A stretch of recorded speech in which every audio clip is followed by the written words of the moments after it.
reformasi Polri saya kira bagian yang sangat krusial penting dari pembangunan bangsa. Maka hasil dari komisi ini ada dua, satu rekomendasi ke Presiden, yang kedua rekomendasi internal. Nah mungkin yang internal bisa juga nggak diumumkan. Ini menjadi anti klimaks dari dorongan masyarakat. Apa sih yang sebenarnya diinginkan oleh Presiden dengan pembentukan tim reformasi ini? Apakah ingin menjawab harapan-harapan masyarakat atau lebih sekedar menjadi mengalihkan desakan-desakan yang terjadi di masyarakat?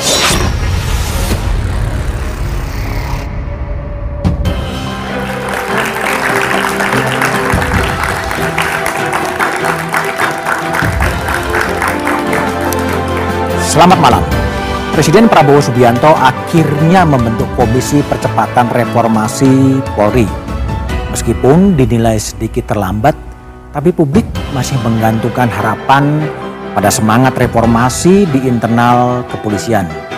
Jimli Asidiki yang ditunjuk menjadi Ketua Komisi Percepatan Reformasi Polri menyebut setiap pekan ia dan anggota komisi akan mengagendakan rapat dan dengar pendapat dengan berbagai kalangan guna merumuskan perubahan di kepolisian.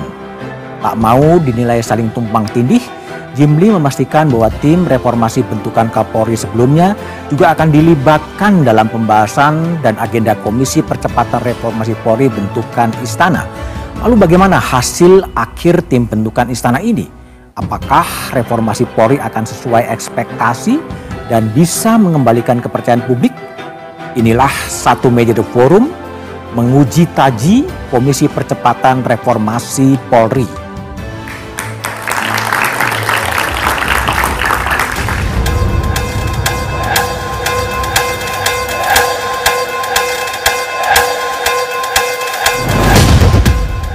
Janji Presiden Prabowo Subianto membentuk Komisi Percepatan Reformasi Polri akhirnya dipenuhi. Jumat lalu, Presiden Prabowo melantik ketua dan 9 anggota komisi yang diniatkan guna membenahi Polri ini. Komisi ini dipimpin mantan Ketua Mahkamah Konstitusi, Jimli Asidiki. Menariknya, dari 9 anggota Komisi Percepatan Reformasi Polri ini, ada nama Kapolri, Jenderal Listio Sigit Prabowo, serta 3 mantan Kapolri, yaitu Tito Karnavian, Idam Aziz, dan Badrodin Haiti. Selebihnya, selain Mahfud MD, anggota komisi ini didominasi elit politik, mulai dari Yusril Iza Mahendra, Otto Hasibuan, Supratman Andi Aktas, hingga Ahmad Doviri. Presiden Prabowo meminta komisi ini mengkaji semua kelebihan dan kekurangan di tubuh Polri. Komisi ini saya berharap akan mengkaji institusi Polri, mengkaji institusi Polri dengan segala kebaikan dan kekurangan. Kita jangan takut untuk melihat kekurangan. Karena itu saya minta kepala kepolisian yang masih aktif hadir di komisi ini. Jika saudara dapat masuk diskusi. Kapolri Jenderal Listio Sigit Prabowo buka suara soal posisinya dalam Komisi Percepatan Reformasi Polri yang banyak dipertanyakan. Hal ini menurut Kapolri sebagai upaya agar bisa cepat merespon rekomendasi dari komisi. Keberadaan kami di sini sebagai upaya untuk supaya bisa merespon cepat dan segera mengimplementasikan terkait dengan rekomendasi-rekomendasi yang nanti akan diberikan oleh Ketua Tim Reformasi kepada Bapak Presiden, dan selanjutnya tentu harus kita tindak lanjuti. Komposisi Komisi Percepatan Reformasi Polri ini memantik kritik. Ketua YLBHI, Muhammad Isnur, meragukan komisi ini mampu membenahi Polri secara sistemik. Isnur menuding komisi ini tidak diisi orang-orang yang memiliki perhatian serius pada reformasi Polri. Iya, saya sih meragukan, Mas. Seharusnya timnya harusnya berisi orang-orang yang punya concern yang serius di reformasi kepolisian gitu. Ya, kan orang-orang ini kan orang yang pernah memimpin ya. Dan kita justru selama mereka memimpin tidak terlihat reformasi yang sungguh-sungguh gitu. Reformasi Polri sudah sering disuarakan, namun desakan itu semakin kencang pasca gelombang unjuk rasa akhir Agustus lalu. Polri memang harus segera dibenahi. Presiden membentuk komisi reformasi dengan harapan bakal jadi solusi.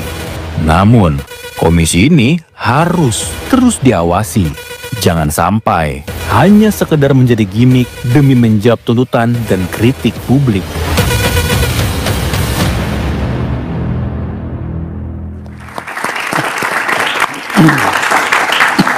Menguji taji Komisi Percepatan Reformasi Polri adalah tema Satu Meja The Forum malam ini. Telah hadir di studio dari ujung sebelah kanan Yusuf Warsim, Komisioner Kompolnas. Malam, Mas Yusuf. Selamat malam. Di sebelah kanan ada Ito Sumardi, Ketua Tim Penasihat Ahli Kapolri. Malam, Pak Ito. Malam.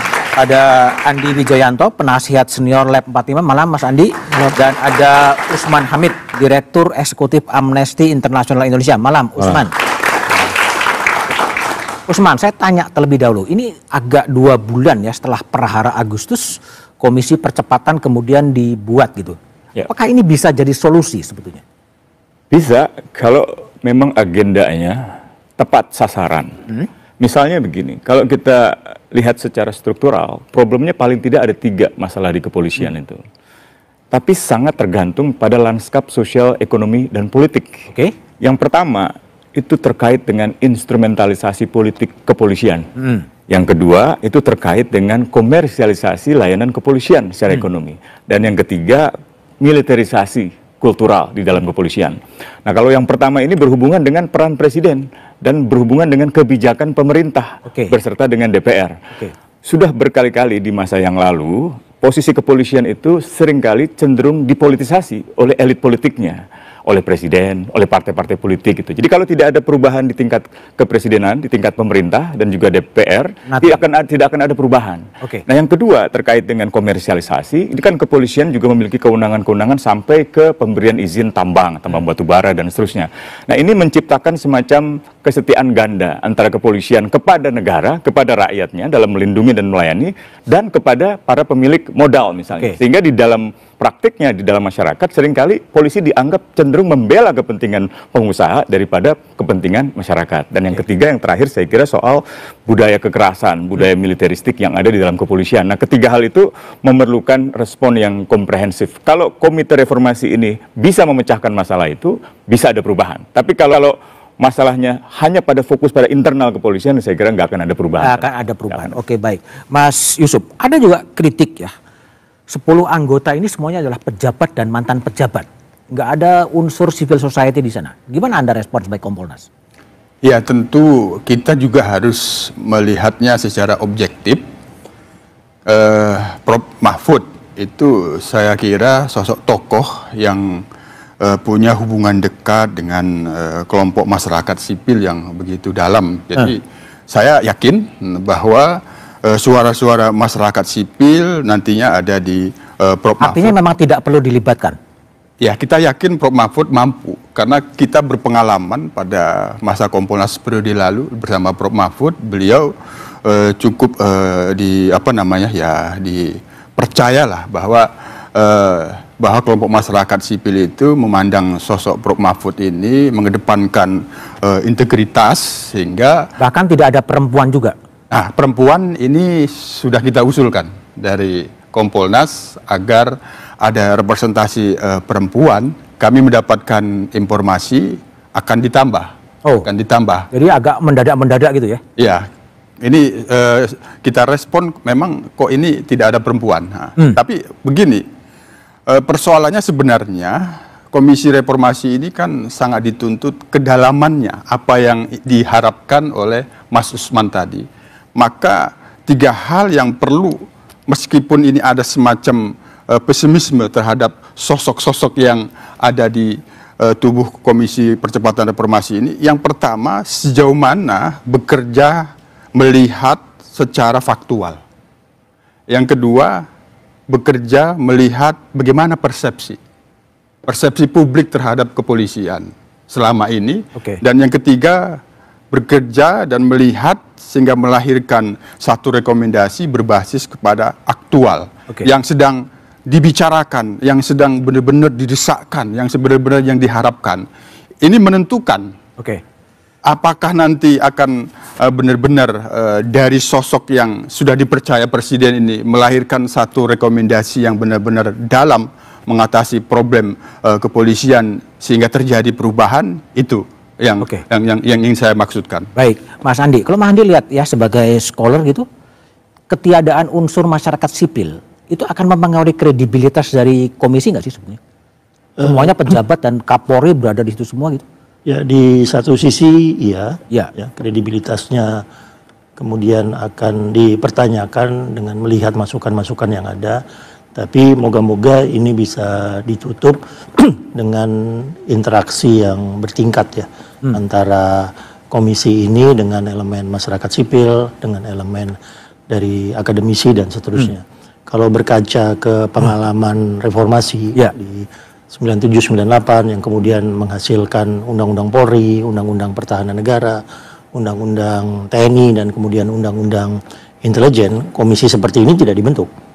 Tapi yang paling utama adalah interaksi yang memang kalau waktu itu saya terutama di Kemhan, di TNI dan di Intelijen, ruang interaksi itu dibuka seluas-luasnya. Sehingga misalnya ketika kami, Bang Usman juga ikut terlibat di sana, mengusulkan undang-undang pertahanan atau mengusulkan undang-undang TNI, kami berdiskusi terbuka di Sesko AD, di Sesko TNI, di Dephan, bahkan bertemu di istana, ya kemudian kami bisa berdiskusi mulai dari tingkatan mayor sampai ke tingkatan bintang 2, bintang 3, bintang 4 karena pintunya kemudian dibuka walaupun tidak ada secara formal komisi yang dibentuk langsung oleh presiden, baik Presiden Megawati maupun Presiden SBY. Oke, baik. Kalau Pak Ito lihatnya gimana Pak soal kekosongan unsur masyarakat sipil, semuanya pejabat dan mantan pejabat gitu?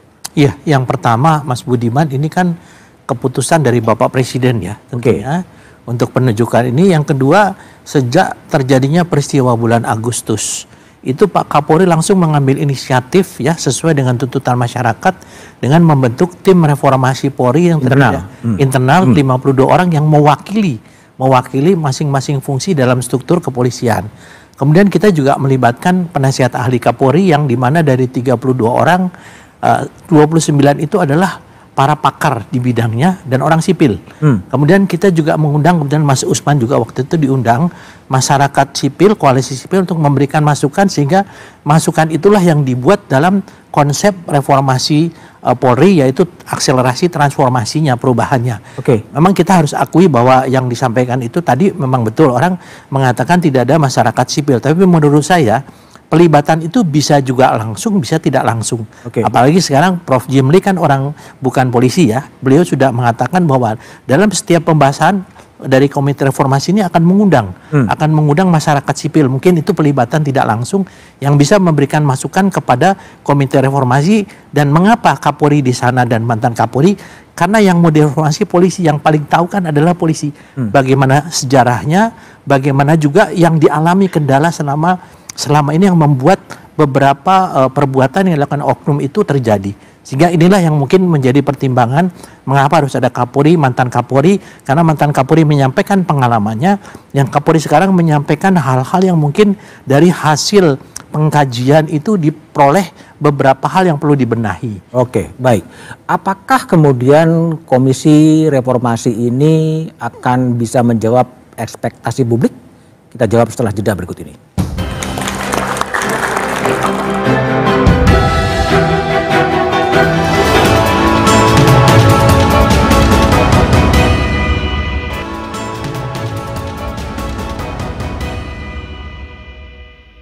Mudah-mudahan ini saling menunjang, dan tim yang ada di internal Polri kita anggap sebagai tim yang menggambarkan sikap responsif Pak Kapolri, ya kan, menanggapi aspirasi segera.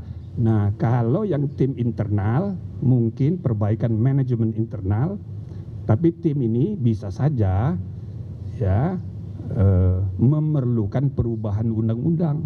Tapi apanya yang perlu diubah, sistem yang harus kita perbaiki.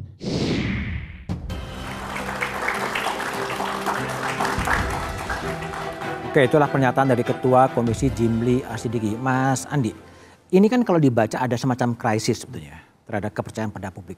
Apa yang Anda sarankan kepada komisi agar pertama yang dilakukan adalah bagaimana kembali memunculkan trust publik kepada kepolisian? Apa yang bisa disampaikan oleh komisi?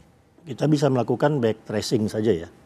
Jadi komisi ini dibentuk karena ada peristiwa Agustus 2025.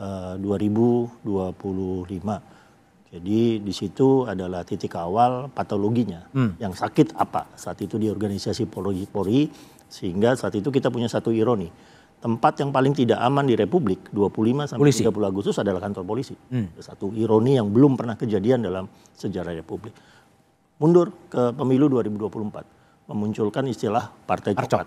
Parcok. Mengapa polisi saat itu dinilai tidak netral, terlibat dalam politik praktis. Mundur lagi, ada kasus Teddy Minahasa, narkoba, Sambo. Ada kasus Ngada, ada kasus Sambo.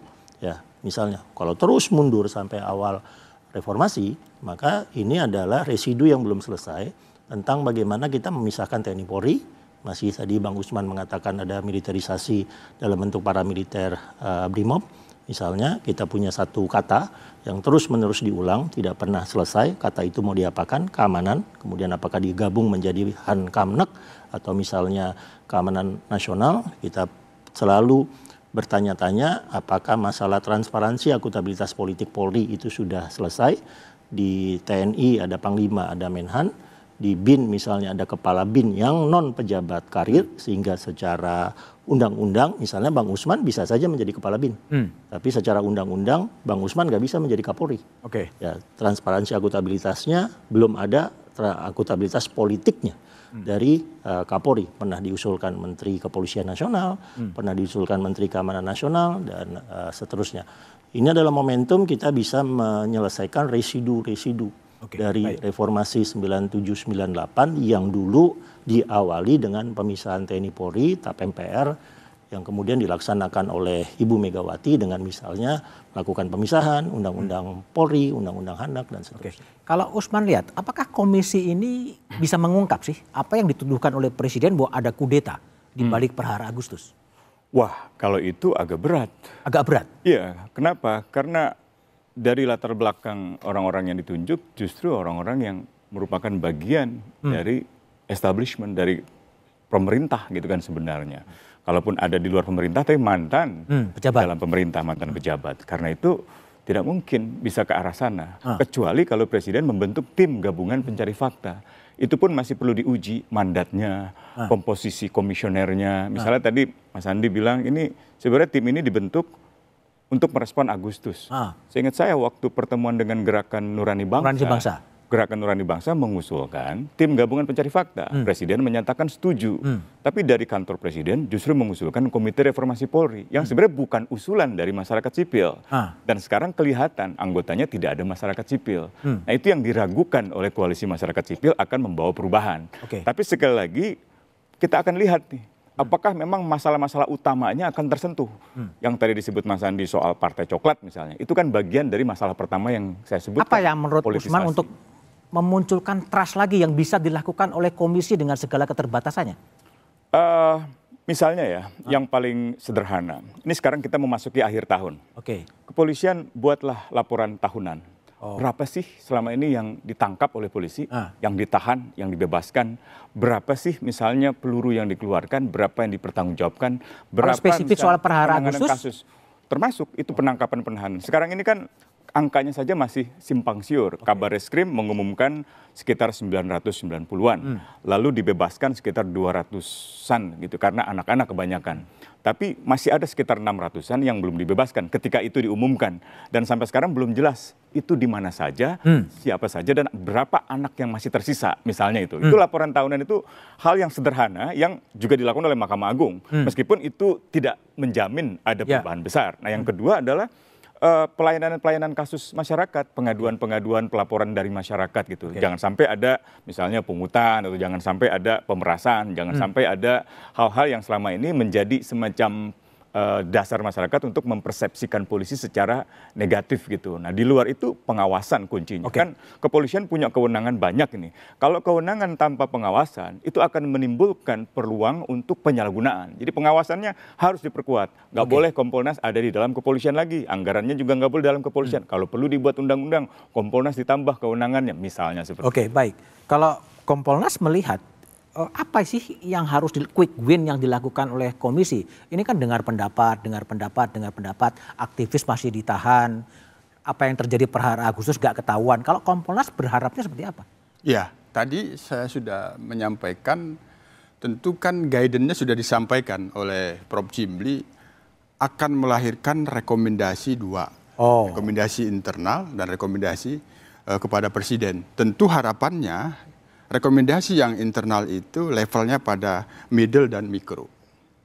Nah, rekomendasi yang kepada Presiden ini yang strategis, ini pada level makro. Nah, untuk itu yang kita harap meskipun ada sebagian publik meragukan tentang komposisi, kedalaman mereka melahirkan rekomendasi itu basisnya menurut saya 3 tadi. Faktual, aktual, persepsi. Agustus itu ada 3-tiganya. Faktual, aktual, persepsi. Nah, tapi kita tarik lagi ke belakang. Bicara tentang faktual. Ini kan reformasi ini kan tidak hanya pada saat ini. Apa reformasi yang telah dilakukan dan saat ini akan dilakukan tentu secara faktual, aktual, dan persepsi akan menjawab kebutuhan dan harapan. Nah, secara faktual, ada blueprint reformasi. Ada yang disebut Grand Strategi Polri 20 tahun. 2025 sampai 2025. Ada 3 tahapan di dalam Grand Strategi Polri itu adalah satu fase proses reformasi yang terus digulirkan.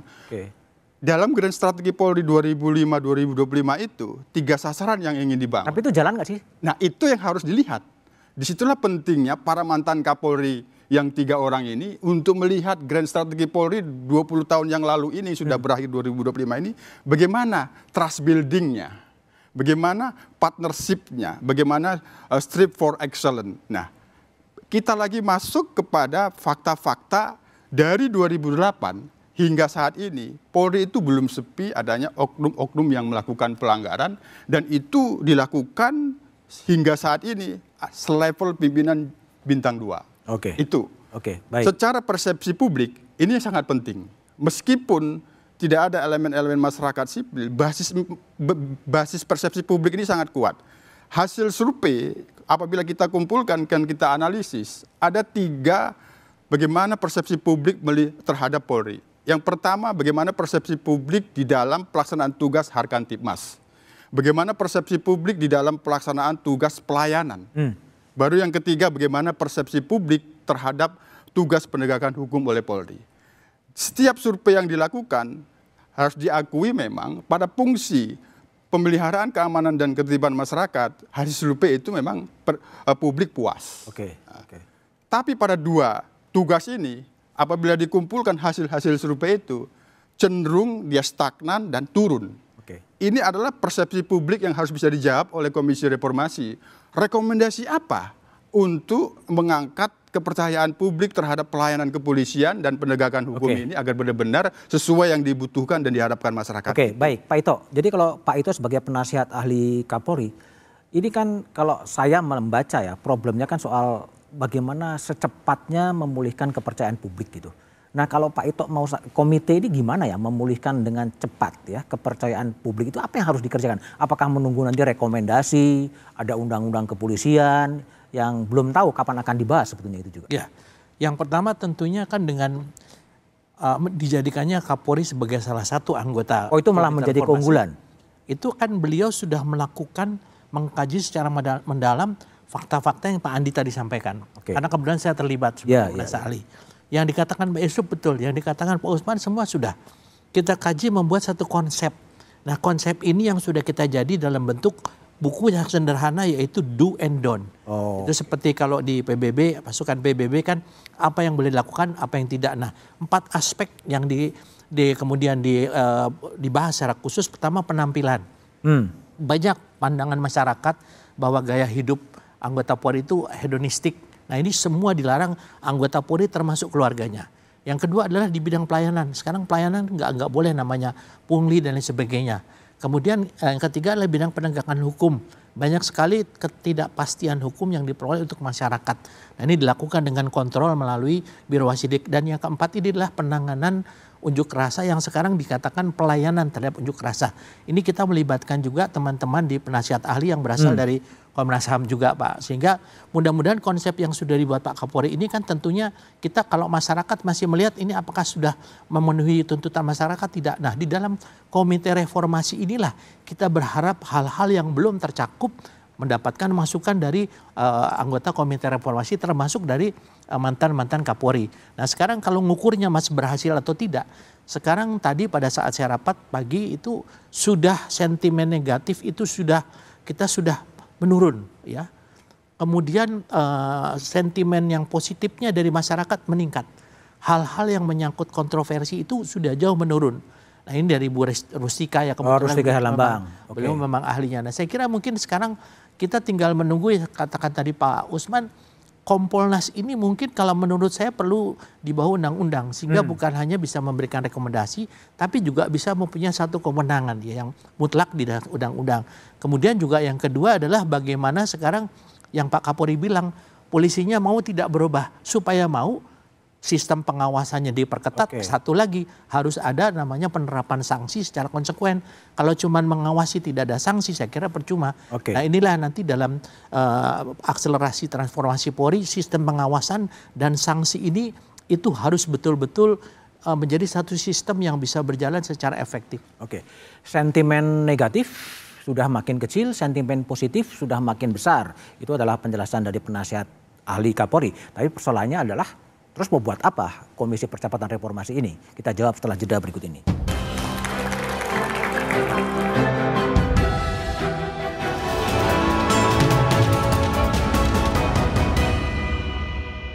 Dan tentunya sesuai dengan arahan dari Bapak Ketua Tim Reformasi bahwa keberadaan kami di sini sebagai upaya untuk supaya bisa merespon cepat dan segera mengimplementasikan terkait dengan rekomendasi-rekomendasi yang nanti akan diberikan oleh Ketua Tim Reformasi kepada Bapak Presiden dan selanjutnya tentu harus kita tindak lanjuti.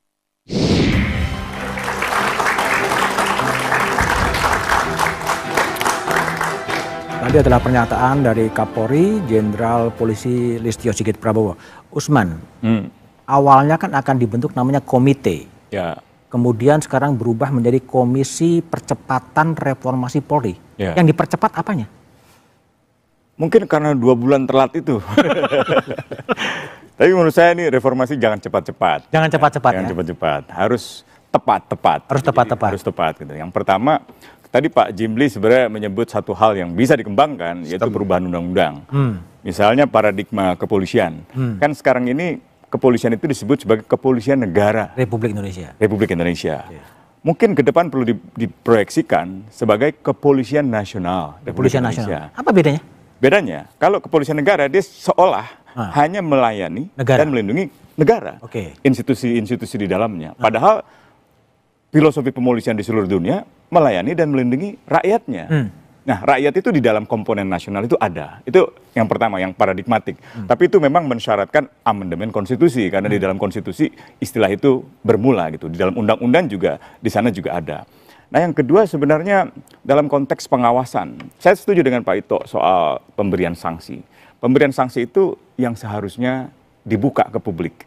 Bisa lewat laporan tahunan, bisa lewat update perkembangan kasus, bisa lewat cara-cara lain. Yang ketiga mungkin tematik misalnya tadi disebut unjuk rasa. Apa yang kita mau rubah dalam soal unjuk rasa?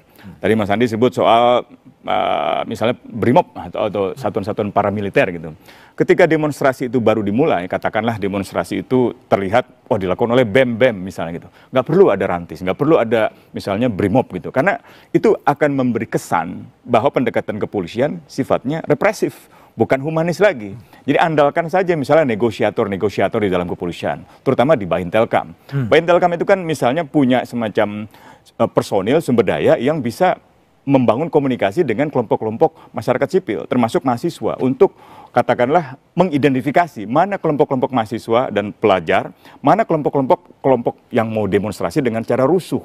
Nah kalau misalnya memang sudah diidentifikasi orang-orang yang akan melakukan tindakan kerusuhan, melakukan kekerasan dengan membawa misi-misi politik tertentu, ya mungkin bisa saja dikerahkan BRIMOB atau dikerahkan misalnya Serse gitu ya untuk melakukan penangkapan. Tapi kalau ini BEM biasa atau ini kelompok-kelompok masyarakat sipil, ya cukup misalnya Sabara atau misalnya Intelkam gitu, atau misalnya layanan-layanan kepolisian yang sifatnya lebih persuasif gitu, bukan represif gitu. Oke, baik. Kalau Mas Yusuf lihatnya gimana? Sebetulnya apakah tadi percepatan gitu? Kadang Anda bilang reformanya sudah bicara. Yang mau dipercepat apanya lagi sebetulnya? Ya, ketika pilihannya itu terminologinya reformasi, ya reformasi itu kan sudah ada dan kalau kita ambil, sudah berjalan. Ya. Dan sekarang diakselerasi. Ya, reformasi 98 melahirkan ya tadi ada blueprint reformasi. Oke. Blueprint reformasi itu kan 3, reformasi struktural, reformasi instrumental, reformasi kultural. Nah, dalam hal inilah untuk melihat ke kedalamannya, secara faktual reformasi itu sudah ada, sehingga perlu dipercepat. Nah, pertanyaannya apa dan percepat mau jadi seperti apa sih? Dari tahapan blueprint reformasi itu, apa yang perlu dipercepat?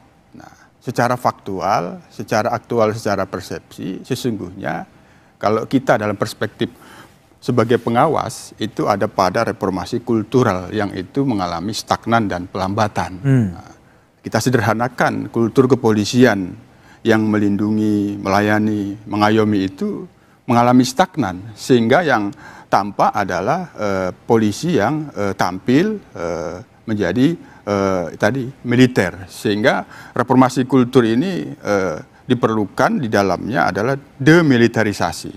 Nah, yang kedua terkait dengan kultur pelayanan. Ini yang tadi persepsi publiknya kan selalu stagnan dan turun, kepuasan publik terhadap pelayanan.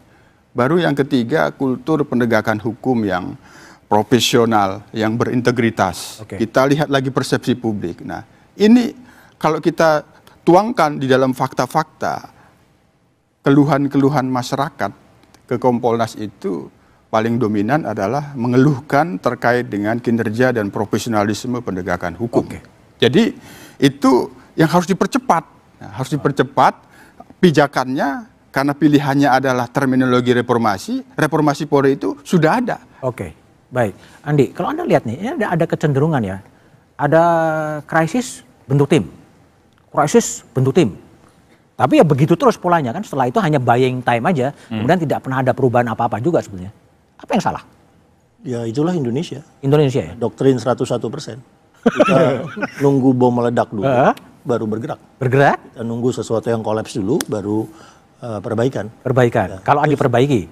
Kita bukan negara yang antisipatif. Ya, 1%. Jadi ada kemungkinan jembatan roboh, perbaiki. Enggak, nunggu jembatannya roboh dulu, baru perbaiki. Itu memang 100% doktrin negara kita ya selama ini. Tapi yang paling gampang itu adalah kita di reformasi, kita menginginkan polisi dalam koridor demokrasi. Ya, jadi polisi yang tidak boleh militeristik. Polisi yang tidak boleh menjadi polisi rahasia. Seperti masa Nazi atau fasis atau polisi negara-negara komunis. Polisi rahasia intelijen. Kita nggak mau itu. Kita juga tidak mau polisi yang kemudian cawe-cawe dalam urusan politik sehingga memunculkan partai coklat. Kita tidak mau polisi yang berniaga, berbisnis yang melayani kepentingan oligarki. Misalnya, kita menginginkan polisi yang profesional dalam koridor demokrasi. Kalau mau gampang, kerja gampang, hal-hal yang tadi tidak itu dipastikan saja terjadi dulu. Ya, semua itu dihilangkan, tidak terjadi dulu. Nanti hasilnya pasti polisi yang demokrasi kok. Ya. Baik. Pak Ito, ini kan kita berbicara soal reformasi ya, karena kan kita juga punya konsep yang berbeda-beda itu. Apa aja sih yang mau direform? Nah, kalau pandangan Pak Ito sebagai penasihat Kapolri, Komisi Percepatan Reformasi, polisi yang ideal yang sudah direform itu seperti apa? Gini Mas, pada saat selesai tahun 98 kan kita membuat reformasi birokrasi Polri. Oke. Kita punya konsep, punya SOP itu bagus semua. Bagus semua. Kan Komnas HAM. Konsepnya ya? Ya, dari masalah perlindungan HAM itu Mas Usman itu terlibat langsung, itu udah bagus banget. Tapi permasalahannya itu sebagian tidak dilaksanakan. Nah, sehingga perlu ada namanya di kepolisian ini adalah tim akselerasi transformasi, Mas, harus berubah. Padahal untuk konsep yang untuk ada itu sudah baik semua. Nah, sehingga dari situlah kita perlu adanya bagaimana akselerasi percepatan supaya kita bisa melakukan perubahan transformasi. Nah, kemudian tadi yang disampaikan Mas Usman itu adalah 100% yang saat ini sudah kita lakukan, Mas. Mudah-mudahan nanti dalam pelayanan, namanya sekarang bukan penanganan unjuk rasa, pelayanan terhadap unjuk rasa itu sudah mulai saya bertahap. Kalau teman-teman BEM yang itu kita akan hadapi dengan ini biasa, tidak pakai ini. Itu sudah akan mudah-mudahan itu pun nanti bisa dilakukan dikritisasi kalau memang kita tidak sesuai dengan pelaksanaannya. Kemudian yang tadi disampaikan oleh Pak Yusuf, saya kira betul ya, bahwa SOP ini kan tentunya kan harus disesuaikan dengan dinamika kehidupan masyarakat. Masyarakat kan beda, Mas, kepatuhan hukumnya sekarang udah berbeda kan. Nah, tentunya kita juga harus tetap mengedepankan namanya hak asasi manusia, tetapi kita melakukan juga tentunya secara proporsional dan profesional. Nah, inilah yang nanti di dalam hasil komite reformasi ini yang kita harapkan ada masukan-masukan dari berbagai koalisi masyarakat sipil. Sehingga Pak Jimli kan mengatakan bahwa nanti pada saat rapat pasti akan mengundang semua masyarakat yang ingin memberikan masukan kepada tim ini. Ya, meskipun tidak dilibatkan secara langsung, tentu pelibatan secara tidak langsung ini juga sama saja dengan kalau mereka ada di dalam tim. Kalau menurut pemahaman saya demikian, Mas. Oke, baik. Apakah kita masih bisa berharap pada komisi ketika reformasi sudah dikerjakan tapi publik merasakan masih ada problem di kepolisian? Kita bahas setelah jeda berikut ini.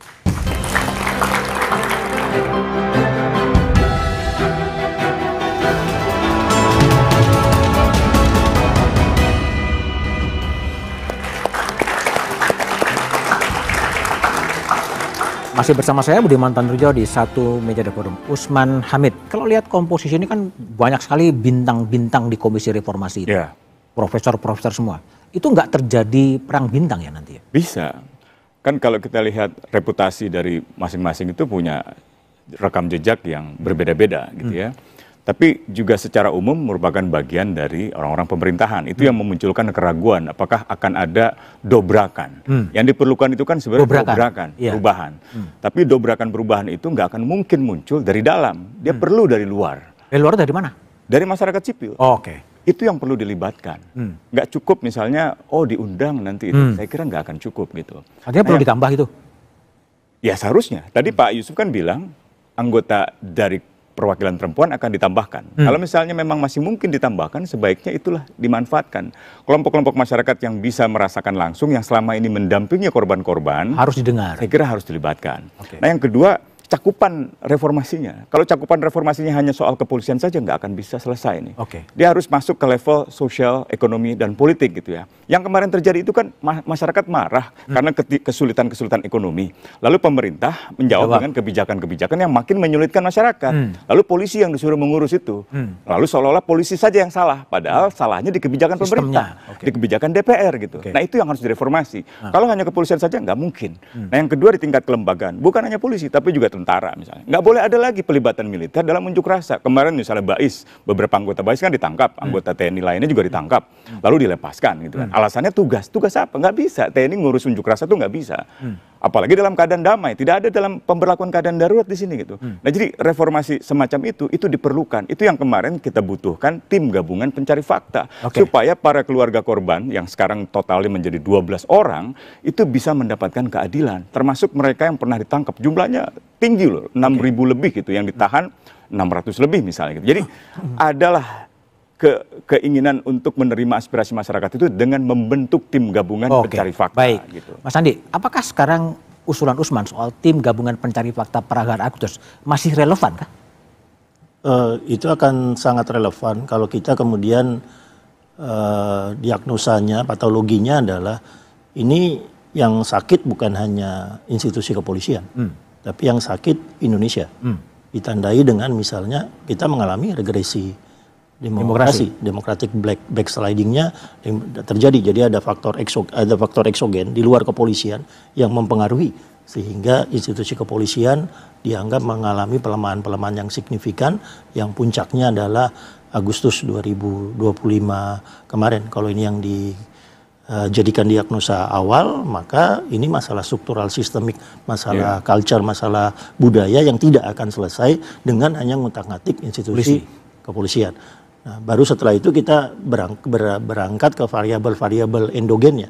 Variabel endogen itu yang berada dalam kepolisian, apakah masalah organisasi, institusi, masalah regenerasi, masalah meritokrasi, masalah transparansi, akuntabilitas, dan seterusnya. Atau lebih simpel lagi, sebetulnya masalahnya bukan eksogen, bukan endogen tentang agensi, tentang institusi, masalahnya adalah idiosinkratik, masalahnya orang. Tumpuan masalahnya itu ada di orang. Jadi kalau orang itu kemudian masih ada, ya apapun yang mau dilakukan, masalah ini tidak akan terselesaikan. Oke, baik. Kalau dari Pak Ito, usulan dari Usman, apakah memang masih perlu sekarang tim gabungan pencari fakta untuk mengungkap perkara Agustus yang masih menjadi misteri hitam? Kalau saya pribadi tentunya kan kita ingin mendapatkan kepastian hukum ya. Masyarakat juga ingin mendapatkan kejelasan, ya mungkin itu menunjukkan kebijakan pemerintah. Tapi bicara tadi seperti Pak Andi dengan Pak Usman, saya sependapat bahwa polisi ini bagian dari sistem. Bagian dari sistem dan bagian dari permasalahan. Kalau boleh bertanya kepada semua anggota polisi, mereka semua bermimpi jangan ada unjuk rasa gitu. Kenapa? Karena kan kalau ada unjuk rasa dia terpaksa harus ke lapangan dan menghadapi konsekuensi sekarang. Jadi saya kira memang untuk menjadi anggota polisi ini kan yang paling tahu adalah kita sendiri. Yang tahu sejarah polisi, yang tahu yang dialami, betapa kendala kita yang disampaikan Mas Usman itu betul ya. Kita banyak mengacu kepada kepolisian Georgia ngomong. Di kepolisian Georgia itu dari polisi yang korup diganti semua dengan polisi yang baru dikasih gaji 20 kali lipat. Ya, nah sekarang perlu nggak di sini? Ya sangat perlu lah. Bagaimanapun juga namanya masalah kesejahteraan itu sebagai manusia pastilah itu akan mempengaruhi ya. Mungkin ada sampai harus melanggar. Kecuali yang kalau memang serakah ya. Tapi banyak orang-orang kecil yang memang dia harus memenuhi kebutuhannya meskipun itu tidak sebagai konsekuensi ya tidak dibenarkan lah ya. Tapi menurut saya sekarang dengan ada reformasi ini Pak Kapolri sekarang akan mulai menerapkan untuk menggunakan teknologi. Sehingga tidak ada lagi namanya kolusi, nepotisme, dan sekarang sudah mulai dirancang. Mudah-mudahan undang meritokrasi nanti itu didasarkan kepada teknologi yang tidak mungkin bisa dimanipulasi. Nah kembali lagi, nah ini tugasnya Pak Yusuf. Saya kira Kompolnas sebagai pengawas internal jangan cuman hanya bisa memberikan rekomendasi tanpa punya gigi. Supaya punya gigi, saya berharap Kompolnas juga bisa diberikan satu legalisasi melalui undang-undang. Pak Yusuf, tadi Pak Ito mengatakan Georgia, pemotongan sejumlah polisi, kemudian diregenerasi dan kemudian dikasih gaji yang besar. Anda setuju nggak dengan pola Georgia? Direkomendasikan oleh Komisi Percepatan Reformasi. Ya tadi, optimisme kita itu pada 3 pendekatan tadi. Faktanya seperti apa reformasi Polri yang sudah berjalan ini, terus aktualnya yang sedang didesakkan oleh publik saat ini itu apa, baru persepsi. Nah jadi bahwa dikatakan menurut tadi Pak Ito sentimen positif sudah mulai naik. Nah ini kan soal persepsi publik terhadap kinerja kepolisian itu seperti apa. Ketiga pendekatan ini apabila dijadikan basis di dalam mendaftar permasalahan-permasalahan dan memberikan rekomendasi, harapan saya levelnya yang paling strategis itu adalah pada rekomendasi makro. Nah, di dalamnya itulah tadi bagaimana mempercepat reformasi kultural, yang di dalamnya ada bagaimana melakukan demilitarisasi kultur. Pengawasan ini salah satu memerlukan adanya penguatan. Penguatan Kompolnas ya? Ya. Apapun namanya, apapun namanya. Baik Mas Yusuf, Pak Ito, Mas Andi, dan Usman Hamid. Demilitarisasi, depolitisasi, dan dekomersialisasi. Setuju.